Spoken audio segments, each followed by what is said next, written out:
Hello guys, welcome to Pursuing Passion Podcast.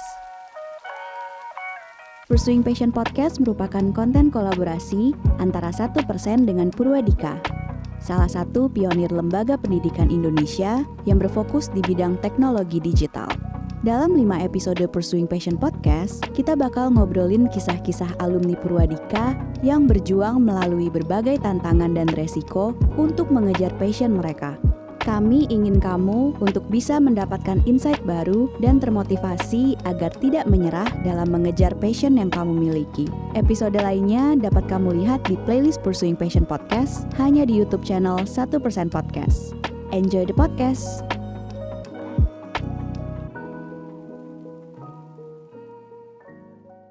Hello Perseners, welcome back to Pursuing Passion Podcast, podcast kolaborasi antara 1% dengan Purwadika Digital Technology School. Hari ini bareng aku Brenda, kita akan ngobrol-ngobrol sama narasumber kita. Nah, narasumber kita hari ini merupakan lulusan psikologi, sempat berkarir kurang lebih 2 tahun sebagai sales di perusahaan logistik, sampai akhirnya dia shifting career menjadi seorang digital marketer. Dan dengar-dengar sekarang dia lagi mempersiapkan diri buat S2 di luar negeri. Penasaran gak sih sama perjalanannya dia dalam mengejar passion? Tanpa berlama-lama lagi, yuk kita kenalan sama narasumber kita. Halo Kak. Halo Perseners, perkenalkan nama saya Ivan. Saya merupakan alumni dari Purwadika, lulusan digital marketing, dan sekarang saya seorang digital marketer. Nah, seperti yang aku mention tadi, kan berarti lulusan psikologi, sempet jadi sales juga, sampai akhirnya ke digital marketer kan ya. Boleh gak sih ceritain lebih detail background Ivan sampai akhirnya jadi digital marketer ini? Untuk cerita aku, waktu itu aku lulus dari salah satu universitas di Jakarta. Aku ngambil psikologi di tahun 2019, aku lulus. Kemudian puji Tuhan waktu itu aku langsung dapat perusahaan. Nggak lama setelah aku lulus. Jadi aku tuh lulus sekitar bulan Agustus atau September, dan di bulan Oktober itu aku udah masuk ke first day aku gitu. Dan tapi sambil aku nungguin lulus, waktu itu aku juga ikut magang di salah satu perusahaan bursa efek, itu selama 6 bulan. Jadi sambil nunggu lulus tuh aku ada kegiatan gitu. Nah, sembari aku magang dan nunggu lulus, itu aku apply dan tadi langsung keterima di perusahaan logistik sebagai seorang sales. Nah, ternyata ketika aku ngejalanin pekerjaan tersebut itu sifatnya kontrak ya. Kontraknya 2 tahun waktu itu. Dan along the way ternyata pekerjaannya menyenangkan dan cukup enjoy, makanya aku bisa stay sampai kontraknya habis. Aku dapat banyak banget pengalaman dan juga bisa ngasah kemampuan aku, dan juga aku bisa dapat banyak kenalan lah dari situ. Ya, terus kemudian singkat cerita 2 tahun berselang, di Oktober tahun 2021 itu kontrakku habis. Tapi aku emang decide untuk nggak perpanjang juga, dan pada akhirnya setelah lulus dari maksudnya setelah kontraknya habis ya, setelah kontraknya habis, itu aku udah mulai mikir tuh, aku mau kemana nih habis ini. Karena kan rata-rata teman-teman aku atau orang-orang yang lainnya biasanya kalau habis dari perusahaan satu kan pengen langsung pindah gitu ya ke perusahaan yang lain. Sedangkan aku tuh kayaknya kalau aku melakukan itu sebenarnya bisa, karena pada waktu itu emang tawaran udah ada 1-2 yang menghampiri aku. Tapi aku ngerasa kayaknya skill aku masih kurang gitu di bidang sales. Jadi aku mikir nih gimana caranya aku bisa mengupgrade diri agar aku bisa dalam tanda petik itu menonjol ya dibandingkan yang lainnya gitu. Terus akhirnya lumayan tuh 2 minggu sampai 3 minggu aku nanya-nanya sana sini, terus aku ngelakuin riset juga terkait di mana nih untuk upgrade diri, apakah aku ikut bootcamp atau aku ikut maksudnya aku daftar S2 atau aku sekedar belajar aja gitu mandiri. Semuanya itu aku pertimbangin. Dan pada akhirnya dari sekian banyak opsi yang ada, aku milih untuk ikut bootcamp. Nah, Van, di umur yang saat itu, berarti kan teman-teman juga pasti banyak yang udah punya karir yang bagus, Ya, udah mulai menata karirnya, ya, bahkan beberapa mungkin udah punya jabatan yang oke gitu. ya. Tapi apa sih yang membuat kamu tuh mau untuk terus belajar mulai dari nol Hmm. lagi kayak gitu? Ya, memang waktu itu sempat ada keraguan juga ya. Maksudnya keputusan yang aku ambil waktu itu emang tergolong gak mudah. Benar. Karena kebanyakan teman-teman aku di sekeliling aku itu udah pada punya karir yang bagus, udah tahu jalan hidup mereka mau kemana. Benar. Sedangkan aku di titik aku sendiri masih belum tahu nih arah aku mau apakah mau lanjut ke sales lagi atau emang ini keputusan yang bagus nggak sih kalau aku misalnya ibaratnya itu aku berhenti dulu menimba ilmu terus maksudnya secara uh, pelarian uh, aku tuh berhenti dulu gitu dibandingkan teman-temanku yang lain. Ya pada intinya sih kenapa aku akhirnya memutuskan berani karena pertama support dari lingkungan keluarga, lingkungan teman-teman terdekat yang emang yakinin aku bahwa ya itu mengambil edukasi atau meningkatkan skill diri itu tidak ada ruginya. Meskipun misalkan amit-amit terburuknya dari ambil edukasi itu ilmunya nggak kepake langsung, tapi yang namanya belajar itu nggak ada sama sekali Benar. ruginya gitu. Itu poin utama yang terus menerus dikuatkan oleh keluarga aku, makanya aku semakin mantap akhirnya ngambil Purwadika. Wih, berarti emang support system nomor satu ya? Ya. Tuh. Oke, berarti kan shifting ke digital marketer.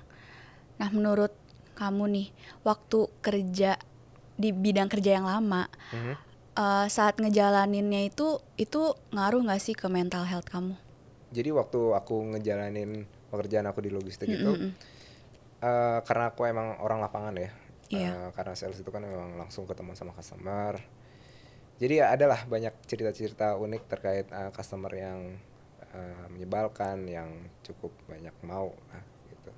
Ya itu kadang-kala juga yang ngaruh ke mental aku gitu. Tapi aku nganggap itu sebagai bagian dari pekerjaan, dari resiko, Resiko, ya iya betul, benar. resiko dari pekerjaan gitu. Karena menurut aku nggak mungkin ada pekerjaan di dunia ini yang nggak bikin kita tuh stres gitu, karena Benar. kita tuh dibayar untuk stres bahkan. Kalau nggak stres ya berarti itu nggak kerja sama Iya, sekali ya kan. benar-benar. Setuju. Gitu.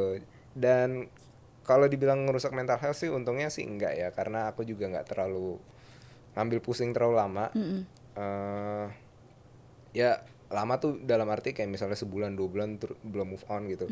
Ya mungkin ada masa-masa pahit juga ada, nggak mungkin nggak ada ya, tapi paling bertahan sekitar 1 atau 2 hari aja gitu. Dan ya harus tetap kerja ya, maksudnya Iya, perusahaan nggak mungkin mau tahu gitu dalam tanda benar. petik kamu lagi gimana.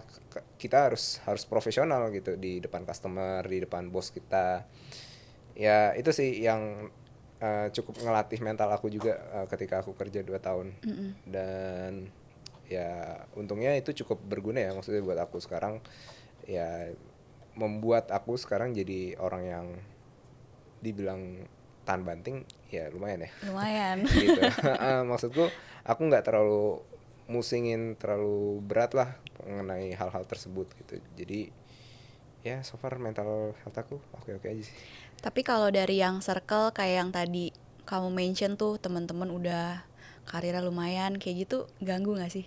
Ganggu lebih ke ini sih, lebih ke buat aku mikir lebih dalam aja, buat refleksi, Oh, jadi iya bahan sih. refleksi.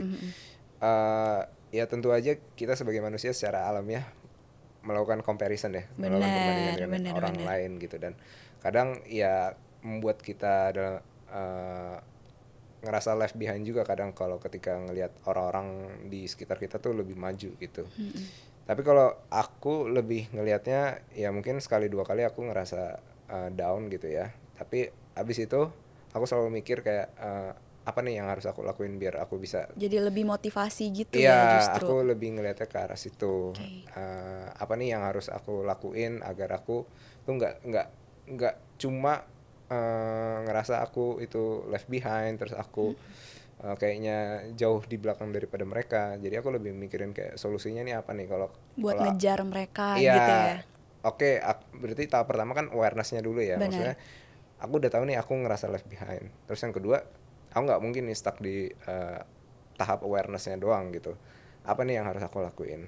Nah, ya pada akhirnya aku mikir ya udah upgrade diri aja gitu. Toh juga Benar-benar. nanti akan ada hasilnya kalau misalnya aku kerja keras di ngikutin semua proses yang ada gitu. Terutama yang pada waktu itu aku ngikut Purwadika gitu. Oke. Bagus banget sih sharingnya. Nah, berarti sekarang kalau misalkan ditanya perasaan kamu setelah kan dari sales terus akhirnya ke Ya. digital marketer, perasaannya gimana? Lega kah akhirnya menemukan passion atau gimana? Ya dibilang lega sih lega ya. Karena ikut Prodika itu aku nganggapnya selalu lebih ke investasi. Jadi eh, s- gelontoran uang yang aku keluarkan waktu itu aku nggak terlalu musingin banget meskipun nilainya nggak kecil ya. Tapi aku selalu nganggap itu sebagai investasi. Apalagi yang namanya ilmu ya. Kalau kita investasi ke atas, ke Leher ke atas ya ya. leher ke atas sebutannya gitu ya, itu sifatnya itu everlasting gitu Benar. dan nggak ada ruginya untuk kita mengeluarkan uang untuk investasi dari leher ke atas karena Benar. kalau emang kita serius di bidang yang kita investasiin di ilmu tersebut, kita sulit sih untuk melupakannya. Mau kita nanti udah umur 40, 50, mau itu dia kepake atau enggak, tapi ada suatu saat atau kejadian di mana ilmu itu bisa dipakai Benar. gitu. Baik kita sadari atau enggak. Jadi ya perasaannya lega. Ada akhirnya lega dan paid off sih. Maksudnya setelah lulus dari Prodika aku akhirnya bisa keterima di pekerjaan yang sesuai dengan digital marketing. Oke. Berarti tadi kan ada mention dikit tuh Purwadika bayar segitu berarti worth it ya. Mhm. Worth it, oke. Nah, sama tadi di awal banget aku ada mention kalau misalkan kamu lagi persiapan buat S2 di luar, itu benar nggak sih? Ya, benar. Benar. Oke, boleh tahu nggak sih, maksudnya kan sekarang udah nemuin passion nih Ya, di digital marketing. Kenapa sih ya. masih mau ambil S2 di luar? Karena aku selalu merasa masih kurang.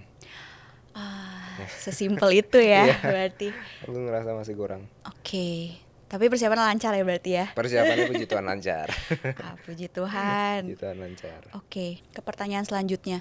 Kira-kira gimana sih kamu yakin kalau digital marketing ini passion kamu? Yakinnya itu ketika aku mulai ngikut Purwadika, berawal dari mengikuti Purwadika. Jadi kan kembali lagi ke story yang di awal ya. Kontrak aku habis di Oktober 2021. 21. Nah itu kemudian aku mulai riset-riset tuh kan ya, terkait bootcamp, terkait universitas dan lain-lain, dan pada akhirnya pilihannya jatuh ke bootcamp. Nah bootcamp itu sebenarnya kan di Jakarta itu kan ada banyak ya Iya, benar. penyelenggaranya, nggak cuma Purwadika. Dan singkat cerita pada akhirnya aku milih Purwadika karena waktu itu juga ada temen aku juga yang lulusan Purwadika. Nah dia tuh ngeyakinin aku untuk ya udah ikut ikut Purwadika aja gitu. Karena lulusannya juga rata-rata udah bisa keterima kerja langsung, terus juga ilmunya yang dikasih juga ilmu terapan, maksudnya bisa langsung diterapin di pekerjaan atau di bisnis atau di kehidupan sehari-hari yang sesuai dengan ranah yang kita pilih. Ya udah tuh akhirnya aku ikut Purwadika dan masuk di Januari 2022. Dua-dua. Ya, Oh. dan pada akhirnya setelah aku ngikutin prosesnya selama 6 bulan, eh, aku makin tahu sih, maksudnya digital marketing itu dunianya seperti ini. Dia mempelajari tentang SEO, mempelajari tentang Facebook Ads, segala macam ads ya. Ada Facebook, ada Google, ada keyword research juga, ada juga terkait optimasi konten, baik yang secara organik maupun yang berbayar. aku jadi semakin yakin, oh kayaknya ini dunia aku nih. Aku suka gitu dengan Sepanjang dunianya belajar di digital. Purwadika ya berarti. Betul. Oke. Ya, dan dibantu juga sih sama lecturernya yang waktu itu sangat ngebantu ya, Kak Anissa namanya dan Mas Malik. Dan juga aku punya teman-teman angkatan yang suportif juga, yang sama-sama pengen ngejar karir di digital marketing. Jadi ya makin tahu lah di situ. Oke. Makin tahu. Nah, berarti perjuangan kamu dalam mengejar passion berarti ya nggak mudah ya setelah dari lulus tadi terus sempet nyoba beberapa pekerjaan bener ya, sampai ke sales sampai akhirnya jadi digital marketing. Mm-mm. Nah tapi sayangnya tuh banyak banget orang-orang di luar sana tuh yang masih belum ketemu nih sama Betul. passionnya, Betul. atau bahkan mungkin merasa udah ketemu Betul. tapi masih ragu. Betul. Kalau misalkan dari kamu sendiri, kamu ada kayak tips nggak sih buat mereka? Oke, kan kalau tips ya, maksudnya tips ini berdasarkan pengalaman aku aja yang aku udah jalanin. Untuk menemukan passion itu suatu kata yang mahal gitu. Karena prosesnya itu nggak mudah dan harus melalui banyak sekali pengorbanan, mulai dari pengorbanan waktu, pengorbanan uang juga bisa, atau pengorbanan pikiran. Dan passion ini harus terus-menerus dicari. Karena kalau kita nggak nyari, itu kita nggak akan tahu kita sukanya tuh apa gitu. Dan satu-satunya cara untuk tahu kita tuh passion di apa, itu adalah mencoba banyak hal. Ini nggak tahu ya, tiap orang mungkin beda-beda gitu. Ada yang mungkin lahir dari keluarga A terus diturunin ilmu A gitu ya, karena mungkin ayah ibunya adalah seorang pekerja apa gitu, atau misalnya seorang atlet gitu, dan pada akhirnya anaknya menjadi atlet gitu dan langsung menemukan passion, itu juga bisa. Cuma untuk case di aku yang mana aku nggak terlalu banyak diturunkan ilmu-ilmu secara khusus, aku ya harus nyari sendiri gitu. Nyoba dari A, B, C, bahkan aku juga dulu kalau pas kuliah aku nyoba segala hal, mulai dari ikut-ikut event, ikut-ikut fotografi, terus pekerjaan sampingan sebagai trainer, ikut sebagai modul developer juga, terus juga pernah aku dulu ke lapangan ke Rusunawa interview orang. Oh, Terus juga aku ikut waktu itu ada semacam camping gitu untuk menjadi observer, ya segala macam hal. bener-bener semua dicoba ya. Iya, semua semua hal yang semua aku coba gitu. Dan sempat juga aku kerja jadi quality assurance yang kerjaannya tuh Oh, IT ya iya, sebenarnya. bener. Iya, dan ya semuanya aku coba gitu, dan aku review habis itu, nggak cuma Oh, nyoba doang. Bahkan pekerjaan HRD pun juga pernah aku coba gitu, dan aku menilai mana nih yang kira-kira sesuai dengan minat aku dan aku kayaknya ahli gitu. Ya caranya dengan mencoba dan lakukan yang terbaik ketika kamu mencoba gitu. Karena kalau cuma nyoba-nyoba doang, kamu nggak dapat pembelajaran gitu dari apa yang kamu coba, dari apa yang pengalaman kamu gitu. Dan untuk tahu gimana itu menjadi passion atau enggak, menurut aku indikatornya adalah ketika kamu bisa ngelakuin pekerjaan itu di segala uh, mood kamu lagi gimana, terus di segala kondisi gitu ya. Kalau keluarga kamu lagi gimana, atau keadaan finansial kamu lagi gimana, kamu tetap suka gitu ngejalanin bidang itu wow. Oke, gitu. oke. Dan ya menurut aku sih makanya passion itu adalah satu kata yang mahal gitu, bukan bukan sekedar dikasih Bener. ya. Dan aku masih dalam tahap pencarian, tapi aku udah tahu nih apa yang aku suka, yaitu dunia digital marketing. Oke, berarti emang kunci utamanya itu buat nyari passion ya cari, cari, coba, Betul. coba, coba. Betul. Kalau nggak coba kita nggak akan tahu Betul. gitu. Betul.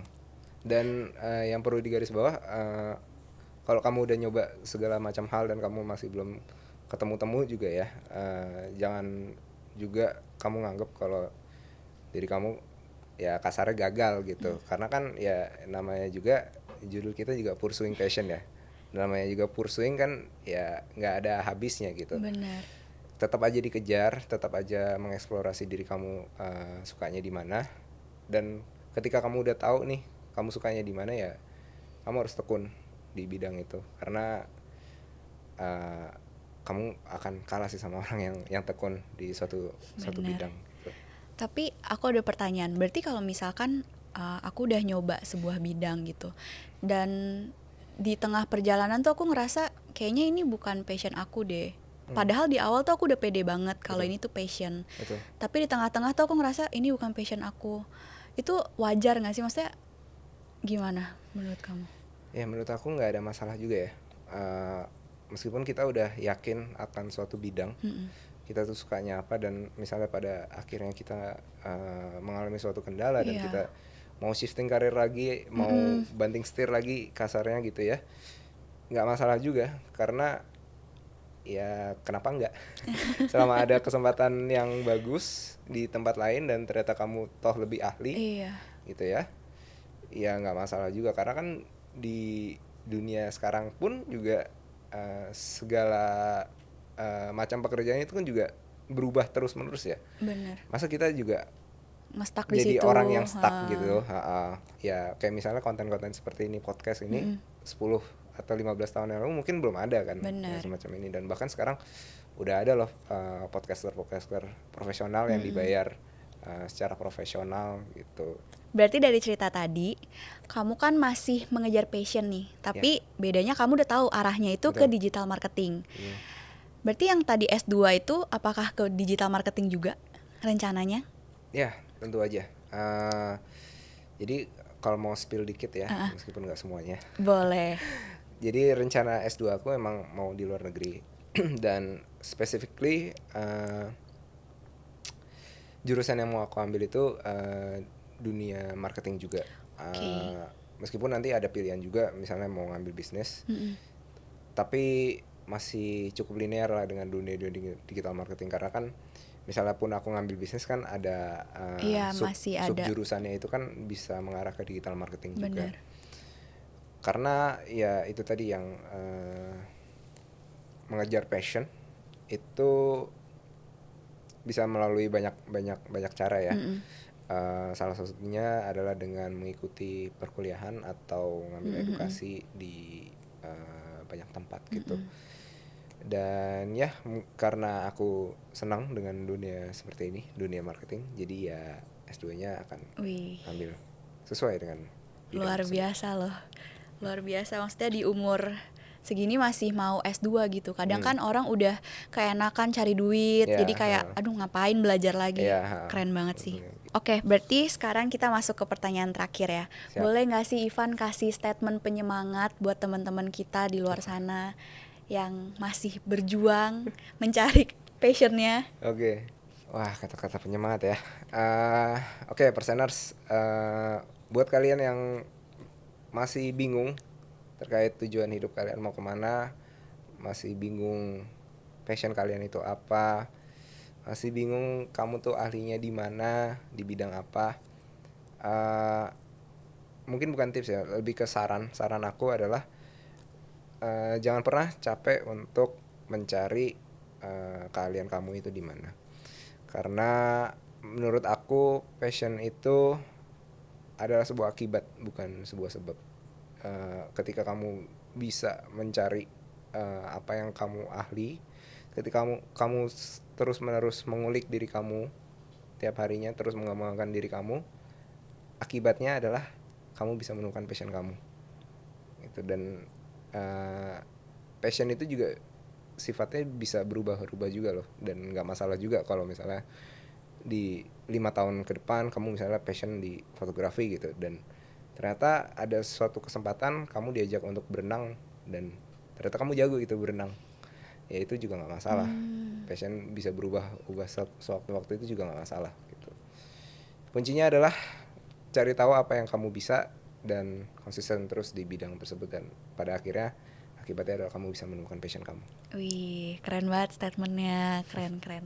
Oke, statement itu menjadi penutup podcast kita hari ini. Thank you banget Ivan. Sama-sama. Udah mau dateng, udah mau ngisi podcast kita. Thank you juga udah diundang ke podcast 1% bersama Purwadika juga. Wih, oke. Kalau kamu merasa video ini bermanfaat, boleh like, share, dan juga komen insight kamu di kolom komentar di bawah. Nantikan video Pursuing Passion Podcast lainnya hanya di channel 1% Podcast. See you!